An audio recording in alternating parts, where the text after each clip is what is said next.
ओम शांति। 21 जन्मों का सुख प्राप्त करने वाले हम बाबा के लाडले गॉडली स्टूडेंट भ्रुकुटी के सिंहासन पर विराजमान हम आज 21/11/2025 बाप दादा मधुबन से अनमोल मधुर महावाक्य है।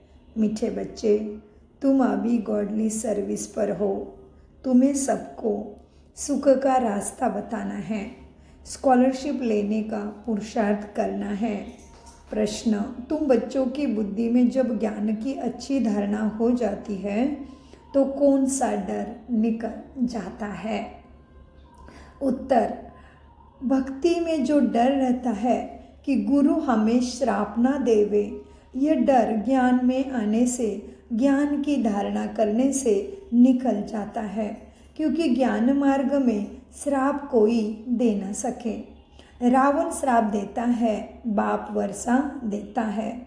रिद्धि सिद्धि सिखाने वाले ऐसा तंग करने का, दुख देने का काम करते हैं। श्राप और ये सब कौन डालता है दिमाग में? रिद्धि सिद्धि वाले।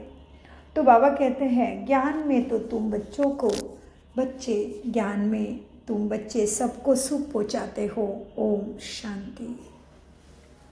मीठे मीठे रूहानी बच्चों प्रति रूहानी बाप बैठ समझाते हैं, तुम सब पहले आत्मा हो, यह पक्का निश्चय अपने में रखना है। बच्चे जानते हैं हम आत्माएं परमधाम से आती हैं, यह शरीर लेकर पाठ बजाने। आत्मा ही पाठ बजाती है, मनुष्य फिर समझते शरीर ही पाठ बजाता है। इस बात को भूल जाते हैं। इसीलिए बाप को ही आकर आत्मा अभिमानी बनाना पड़ता है। ये बात भी कोई नहीं जानते, बाप ही समझाते हैं। आत्मा कैसे पाठ बजाती है? मनुष्य के मैक्सिमम 84 जन्म ही होते हैं, मिनिमम 1-2 जन्म होता है। आत्मा को पुनर्जन्म लेते रहना है। इससे सिद्ध होता है कि बहुत जन्म लेने वाला, बहुत पुनर्जन्म लेने वाला आत्मा है। थोड़े जन्म लेने वाला कम पुनर्जन्म लेते हैं। जैसे नाटक में कोई का शुरू से पिछाड़ी तक पाठ होता है ना, कोई का थोड़ा पाठ होता है। यह कोई मनुष्य नहीं जानते। आत्मा अपने को नहीं जानती तो अपने बाप को कैसे जानेगी? आत्मा की ही बात है ना, बाप है आत्माओं का। श्री कृष्ण तो आत्माओं का बाप नहीं है। श्री कृष्ण को निराकार नहीं कहेंगे, साकार में ही उनको पहचाना जाता है। आत्मा तो सबकी है, हर एक आत्मा में अपना पाठ नुंदा है। यह बातें तुम्हारे में भी नंबरवार पुरुषार्थानुसार है, जो समझा सकते हैं। अभी तुम बच्चे जानते हो हम आत्मा ने 84 जन्म कैसे पूरे किए। ऐसे नहीं कि आत्मा सो परमात्मा, ऐसे नहीं। बाप ने समझाया है, हम पहले आत्मा सो, हम पहले आत्मा देवता सो ब्राह्मण, देवता सो क्षत्रिय वैश्य शूद्र बनते हैं। अभी पतित सत्व प्रधान है।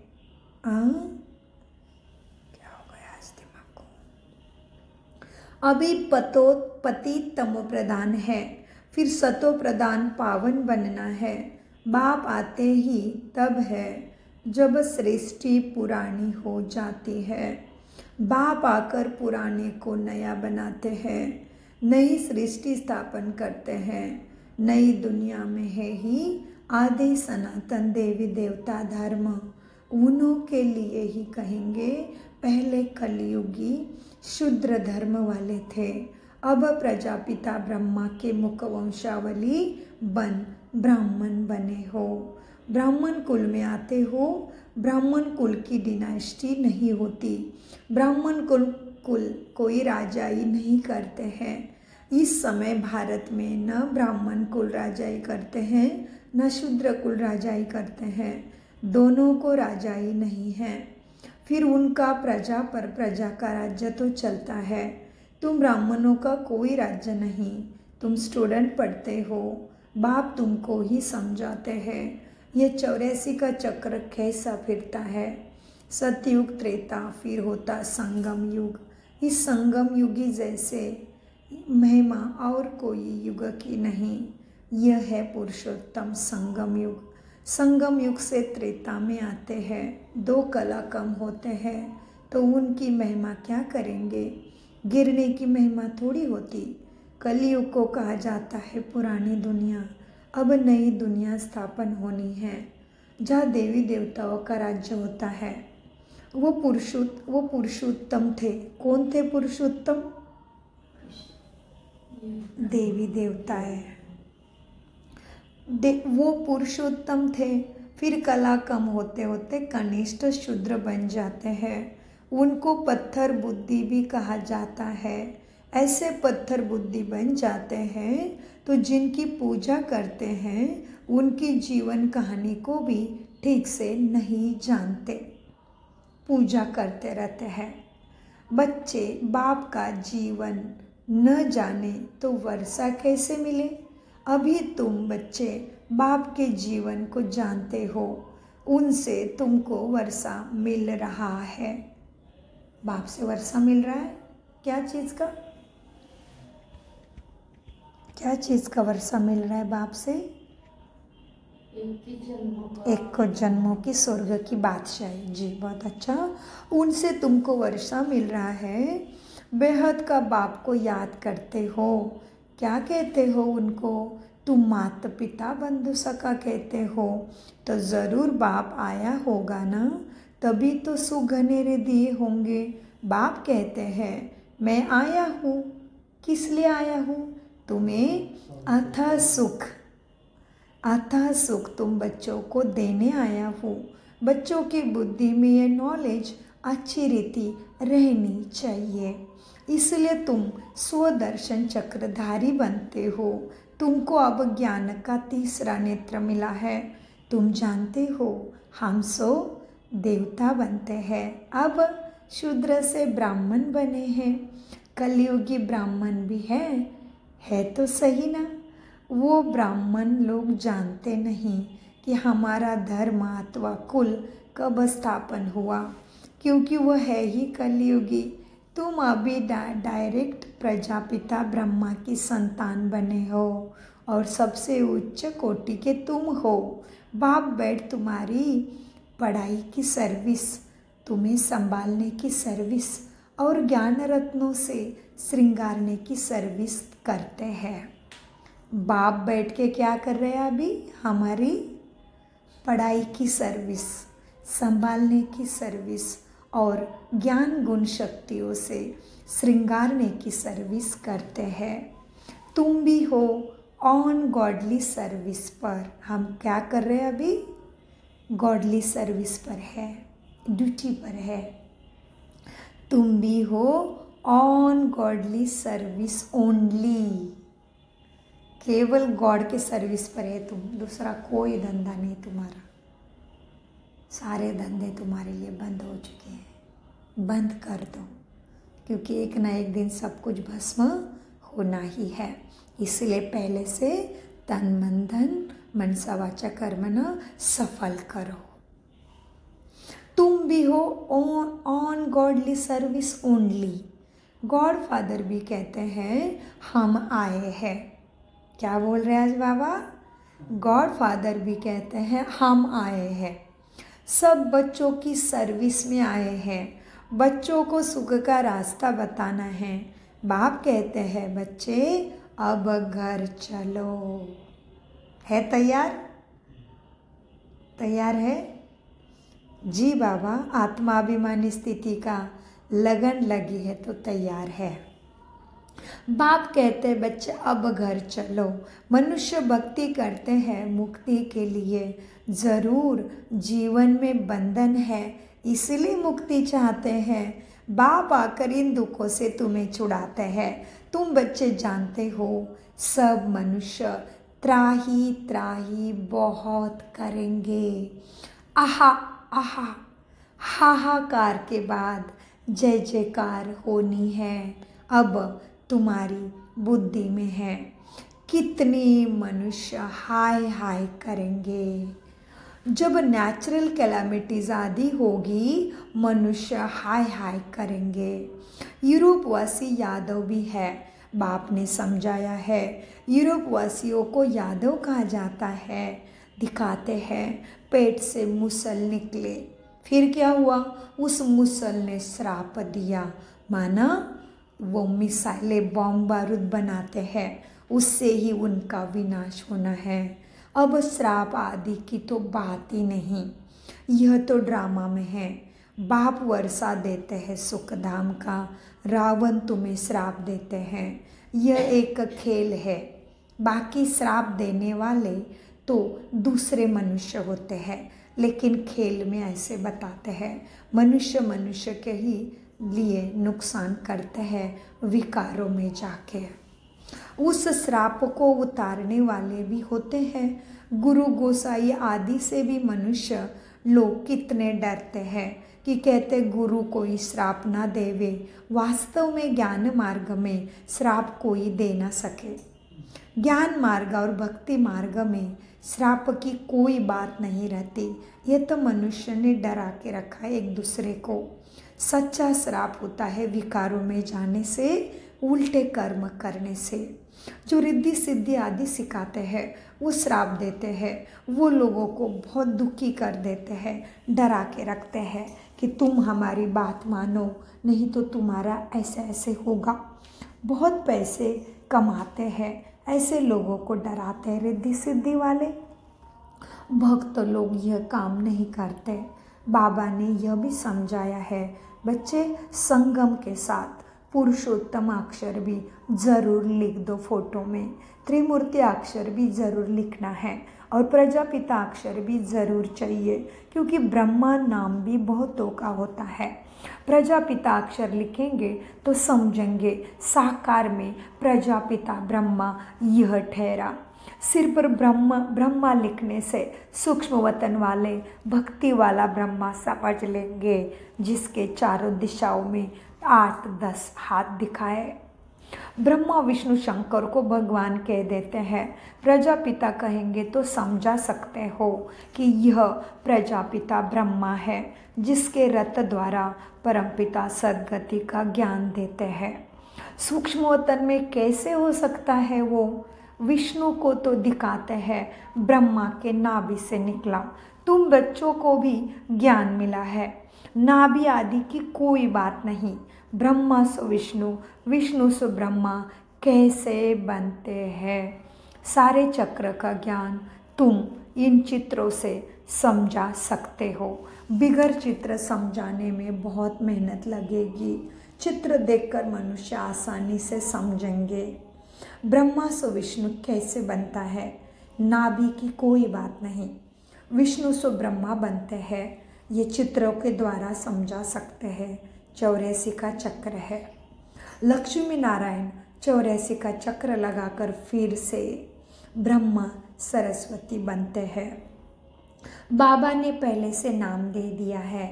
जब भट्टी बनी ना तो नाम दे दिए, फिर कितने चले भी गए। इसलिए समझाया है कि ब्राह्मणों की माला होती नहीं। आज ब्राह्मण मूर्ति कला में दिखेंगे, कल ग्रहचारी लग जाएगी, हिसाब किताब आ जाएगा तो ब्राह्मण गिर जाता है। कोई तो भगवान को पहचान फिर छोड़ भी देते हैं। ब्राह्मणों की माला नहीं होती, क्योंकि ब्राह्मण है पुरुषार्थी। उड़ती कला भी होती, फिर गिरते भी रहते हैं, कभी नीचे कभी ऊपर स्थिति रहते हैं। ग्रहचारी ब्राह्मणों को बैठती है। बाबा तो ये ब्रह्मा तो जवाहरी था। मोतियों आदि की माला कैसे बनती है, इनको अनुभव है। किसको? ब्रह्मा को। ब्राह्मणों की माला पिछाड़ी में बनती है। हम सो ब्राह्मण देवी गुण धारण कर देवता बनते हैं। फिर सीढ़ी सबको उतरनी है, नहीं तो 84 जन्म कैसे लेंगे। 84 जन्म हिसाब से यह समझा सकते हैं। 84 जन्मों के हिसाब से यह निकल सकते हैं। तुम्हारा आधा समय पूरा होता है, तब दूसरे धर्म वाले इस धरती पे ऐड होते हैं। माला बनाने में बड़ी मेहनत लगती है। बड़ी संभाल से मोतियों को टेबल पर रखा जाता है कि कहा यह माल मोती हिले नहीं। ये ब्रह्मा को सारा अनुभव है। फिर सुई से डाला जाता है एक एक मोती को ध्यान से। कहा ठीक बने तो फिर माला, ठीक न बने तो फिर माला तोड़नी भी पड़े। यह तो बहुत बड़ी माला है ना मनुष्य सृष्टि की। तुम बच्चे जानते हो हम पढ़ते हैं किस लिए पढ़ रहे हैं? नई दुनिया में जाने के लिए। तुम बच्चे जानते हो हम पढ़ते हैं नई दुनिया के लिए। बाबा ने समझाया है बच्चे सेवा में स्लोगन बनाओ। क्या स्लोगन बनाएंगे? हम शूद्र सो ब्राह्मण, ब्राह्मण सो देवता, कैसे बनते हैं आकर समझो। ये स्लोगन बना के लिखो कि आओ हम आपको समझाएंगे यहाँ पे मनुष्य कैसे ब्राह्मण सो देवता, देवता से मनुष्य से देवता कैसे बनते, आकर समझो। तो बाबा कहते बच्चे स्लोगन बड़ा लिखो कि समझो हम शूद्र से ब्राह्मण, शूद्र सो ब्राह्मण, ब्राह्मण सो देवता कैसे बनते हैं, आकर समझो। भगवान समझा रहे हैं। इस चक्र को जानने से तुम चक्रवर्ती राजा बनेंगे। चक्रवर्ती राजा माना क्या? चक्रवर्ती राजा माना क्या? हर युग में राजाई पद प्राप्त करेंगे, ऊंची स्थिति, सुख शांति का राज्य होगा। हाँ? क्या बोला बाबा ने? समझाओ सबको। हम आपको बताएंगे मनुष्य से देवता, शूद्र से ब्राह्मण सो देवता कैसे बनते हैं, आकर इस चक्र को समझो। इस चक्र को जानने से तुम भी चक्रवर्ती राजा बनेंगे, स्वर्ग का मालिक बन जाएंगे। ऐसे स्लोगन बनाकर बच्चों को सबको सिखलाना चाहिए। बाबा युक्तियाँ तो सेवा की बहुत बतलाते हैं, वास्तव में वैल्यू तुम्हारी है।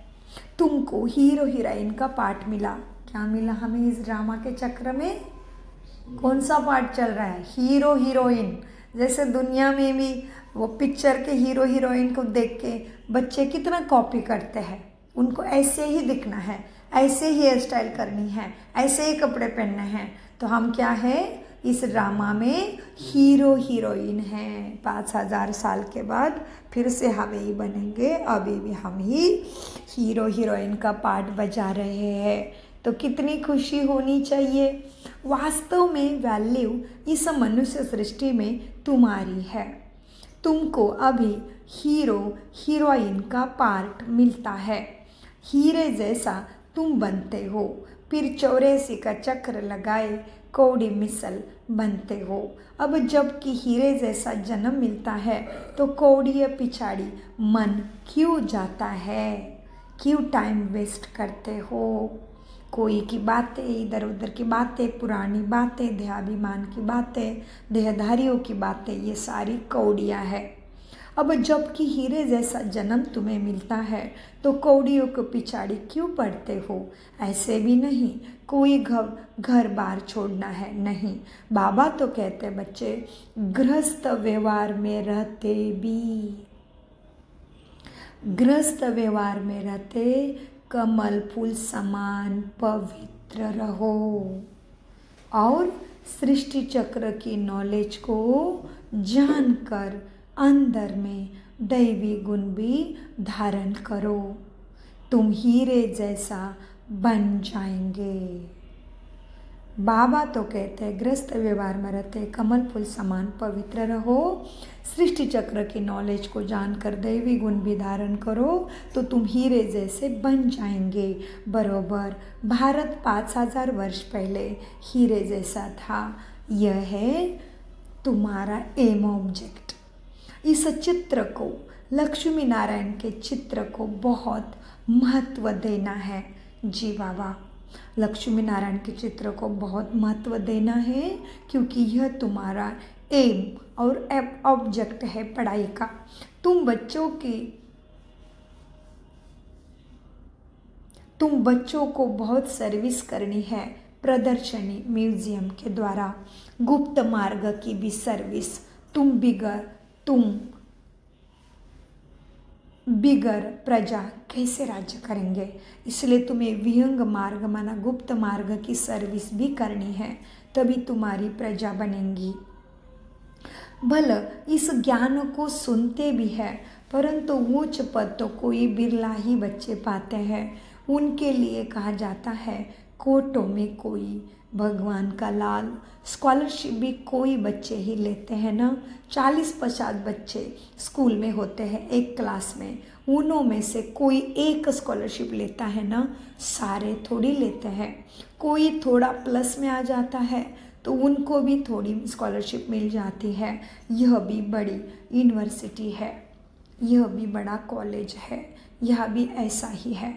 सबको स्कॉलरशिप और नंबर 1 नहीं मिलता, प्लस में बहुत है। 8 दाने हैं सो भी नंबरवार है ना। वह पहले राज्य गद्दी पर बैठेंगे, फिर उनकी भी कलाएं कम होती जाएगी।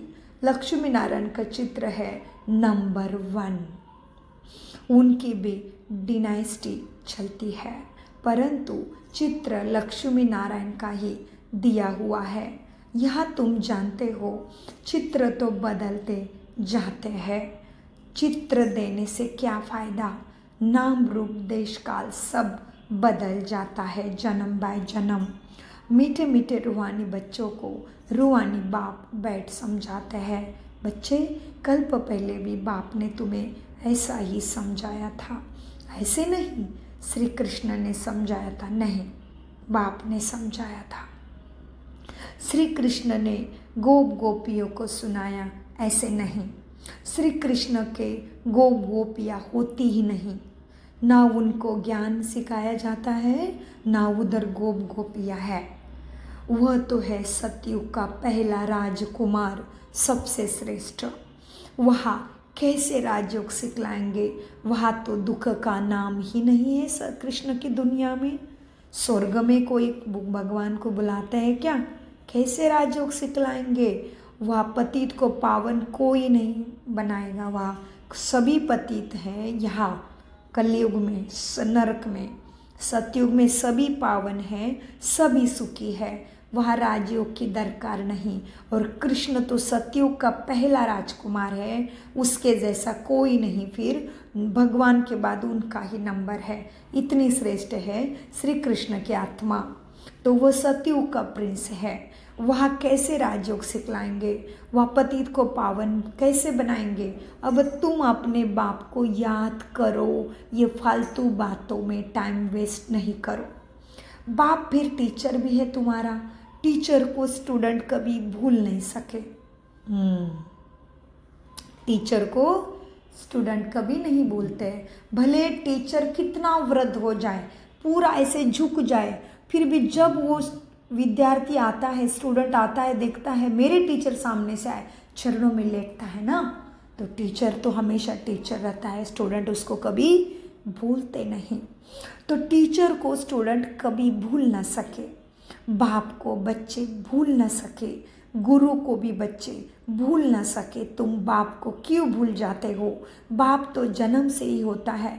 टीचर 5 वर्ष के बाद स्टूडेंट को टीचर मिलता है। 5 वर्ष के बाद स्टूडेंट को, विद्यार्थी को टीचर मिलता है। लेकिन बाप तो तुम्हारा जन्म से ही मैं बन गया हूँ, फिर भी ऐसे बाप को क्यों भूल जाते हो? फिर गुरु वानप्रस्थ में मिलता है सदगति के लिए।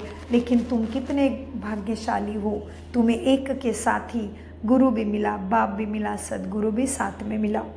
जन्म से ही दुनिया में तो बाप जन्मते ही मिलता, 5 साल के बाद गुरु मिलता, और वानप्रस्थ में जाते, वृद्ध हो जाते तो सदगुरु मिलता, ऐसे समझते हैं। जन्म से ही गुरु करने का तो कोई कायदा ही नहीं है दुनिया में। गुरु की गोद लेकर फिर दूसरे दिन मर जाते हैं। फिर गुरु क्या करते हैं, कैसे सदगति कराएंगे? गाते भी है ना, सदगुरु बिना गति नहीं। और तुमने अभी गुरु किया और कल मर गए, तो गुरु मर गया, तुम मर गए, तो कैसे सदगति करेगा मनुष्य की? नहीं, ये सारे गपोड़े हैं। अब गुरु क्या करते हैं? गाते हैं, सद्गुरु बिना गति नहीं। लेकिन कौन सद्गुरु? सद्गुरु तो एक परमात्मा है ना। गाते भी है, सद्गुरु बिगर गति नहीं। सद्गुरु को छोड़ वो फिर गुरु कह देते।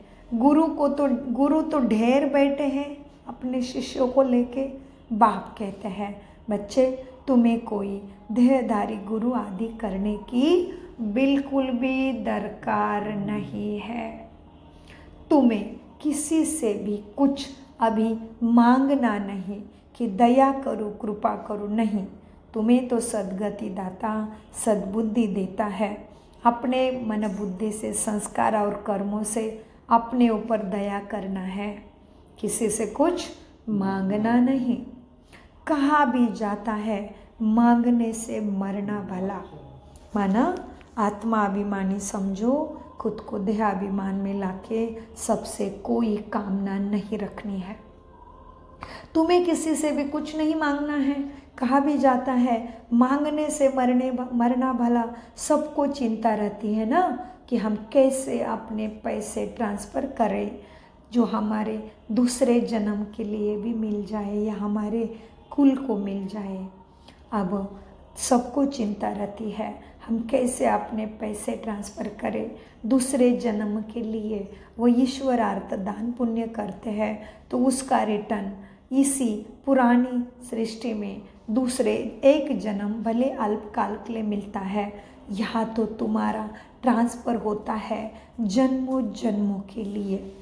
यहाँ तुम्हारा ट्रांसफ़र होता है नई दुनिया में और 21 जन्मों के लिए मिलता है। तन मन धन प्रभु के आगे अर्पण तुम्हें करना है। सो तो जब आए तब से अर्पण करेंगे ना। प्रभु को कोई जानते ही नहीं तो गुरु को पकड़ लेते हैं, शरीर वाले गुरु को पकड़ लेते हैं, क्योंकि प्रभु परमपिता परमात्मा को कोई जानते नहीं तो शरीर वाले गुरु को, मनुष्य गुरु को पकड़ लेते हैं। धन आदि गुरु के आगे कितना अर्पण करते हैं, वारिस नहीं होता है तो फिर क्या करते हैं, सब कुछ गुरु को ही देते हैं। आजकल कायदे अनुसार ईश्वरार्थ भी कोई देते नहीं क्योंकि ईश्वर को जानते नहीं। बाप समझाते बच्चे मैं गरीब निवाज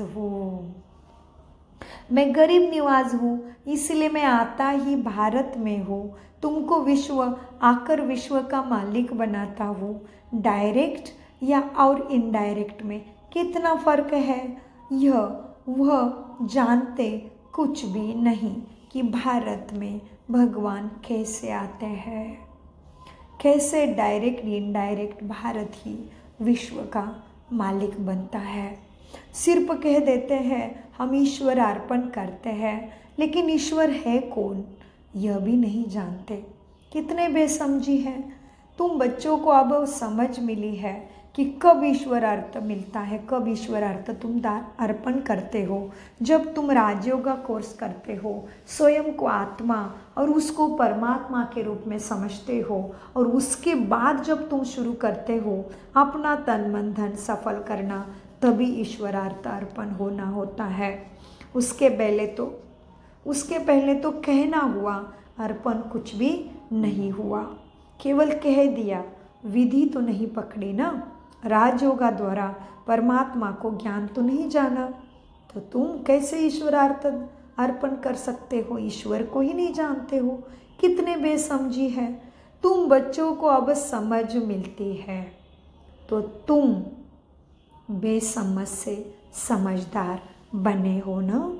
जी बाबा, तो तुम बच्चों को अब समझ मिलती है तो तुम बेसमझ से समझदार बने हो। बुद्धि में ज्ञान है, बाप तो कमाल करते हैं। ज़रूर बेहद के बाप से बेहद का वर्षा ही मिलना चाहिए। बाबा कमाल का है तो क्या मिलना चाहिए, बेहद कभी भी ख़त्म नहीं होने वाला सुख का वर्षा मिलना चाहिए। ज़रूर बेहद का बाप से बेहद का वर्षा मिलना चाहिए। बाप से तुम वर्षा लेते हो, हाँ, लेकिन दादे द्वारा, ब्रह्मा बाबा बीच में चाहिए। बाप से तुम वर्षा लेते हो सिर्फ दादे द्वारा। दादे भी उनसे वर्षा ले रहे हैं। कौन है दादा? ब्रह्मा बाबा। ब्रह्मा बाबा को कितने टाइटल मिलते हैं ना। दादे भी उनसे ही वर्षा लेते हैं। वर्षा देने वाला एक ही बाप है, उनको ही याद करना है। बाप कहता है बच्चे, मैं इनके ब्रह्मा के बहुत जन्मों के अंत में इनमें प्रवेश करता हूँ, इनको भी पावन मैं ही परमात्मा बनाता हूँ। परमात्मा ही ब्रह्मा को भी, ब्रह्मा की आत्मा को पावन बनाते हैं। ब्रह्मा तो उसके शरीर का नाम है, फिर इसी शरीर का नाम पावन बनने के बाद कृष्ण पड़ेगा। फिर कृष्ण जब बड़ा हो जाएंगे, राज्य गद्दी पे बैठेंगे, तभी और क्या नाम मिलेगा उनको? कृष्ण जी राज्य गद्दी पे बैठेंगे तभी क्या नाम मिलेगा? नारायण, श्री नारायण जी। वाह क्या बात है।